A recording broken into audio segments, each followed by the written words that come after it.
War. War with zombies never changes. The zombie virus hit, and life as we knew it changed to one where we run, fight, or die. And in this world, books of the dead are scattered across the land. The rules of the game, as we knew it for life and death, changed too. All of us had to adapt. At least those of us who wanted to live, even the most unlikely. Take Sherry, last name Martini, sweet prom queen turned survivor, and one of the few able to use the books of the dead. Her looks of innocence, hiding a person more than ready to survive this now harsh land. She was holed up in a house at the end of the alley in Launius Street, in Richardstown, which she happened by. Day 1, Sherry had cleaned up the house, calling it shaken, not stirred. But as night hit, a figure, way too lively and gaped to be a zombie, approached. It was Devon, one of the town's jocks, whose biggest claim to fame, as Sherry found out, was his ability to crush 15 cans of beer with his head. His steel bat, Sherry's built defenses, and scavenged ammo all held off the zombie horde with little effort. Day 2, it didn't go as smoothly as day 1. As Sherry met Dr. Smith, who intrigued her by his pet zombies, she took him into Shaken Not Stirred, but not before tripping and spraining her ankle while trying to examine one of the pet zombies. Thankfully, Dr. Smith used his zombie pheromone vials to lure many a zombie back out the alley, which was lucky, as the full moon brought about many more zombies than expected. The rest were handled by Devon and Sherry, but not before Sherry got hurt again by a lucky zombie swing. Day 3, looking through the hardware store, the team got lucky.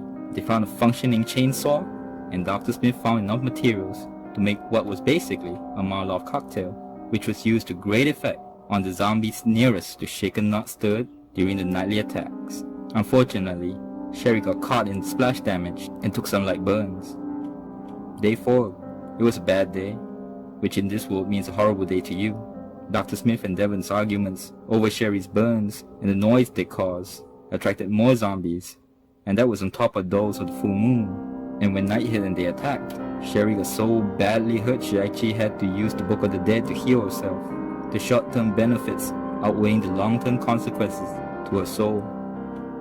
Day 5, the rift between Smith and Devon meant that only one load of ammo was scavenged to fend off the night attacks. Seems there was not much of a choice due to the lack of defenses, ammo, and cooperation among the team.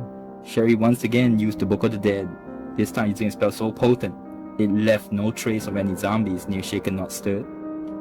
Day 6, an interesting find. In the liquor store, it was nothing useful, but it was Clement, aka Bottle, so called because he was never without a bottle in his hand. In exchange for some ammo, he was allowed to join the group, but he came with a duffel bag of bottles. The added manpower of even a drunk allowed the team to build more defenses and barriers than usual, and during the nightly attacks, the zombies were pushed back with relative ease. Unfortunately, the ammo provided by Bottle caused so much noise that it attracted more zombies. That being said, on the 6th night, things went as well as could be expected during a zombie apocalypse. Day 7, Bottle sobered up for a moment and informed the group that the sewers was how he got about in relative safety. Seeing that supplies were limited, and Sherry looking worse from too much use of the Book of the Dead, it was deemed an option to leave the sewers open to divert the zombies' attention, so that when enough of them were in the sewers, they could get away through one of the alleys that they could see through the window of Shaken Not Stirred that led to the train station. The open sewers in the night drew all the zombie attention, and for once in a long time, Sherry and the crew had a night of peace. Day 8, it was a day of hope. Using the sewers to drag the zombies away, the Shaken Not Stirred crew thought they would get away. But as most hope in this land, it was a dead end. The only reward being a bag of medical supplies left by the last unfortunate souls stuck in the alley. Dejected, they returned to Shaken Not Stirred. Maybe it was the morale or the increasing number of zombies, but during the nightly attacks, Sherry was hurt so bad, she ironically would not have survived without the medical supplies they found. Day 9, with Sherry too hurt to make any long treks, the crew prepared for a last stand, even managing to find an axe for Bottle to use. Night hit. I would say that it was a quick death, but it was definitely not painless. But regardless, it was a blessing, as they were not alive long enough to see the mind behind the zombies, one of the creators of which was Smith, which named the creature Mutant 8. Unbeknownst to Sherry and her crew, their activities that attracted so many zombies actually allowed 2 other survivor groups to escape as they were being slaughtered, one of which picked up a drunk along the road holding his last bottle of bourbon.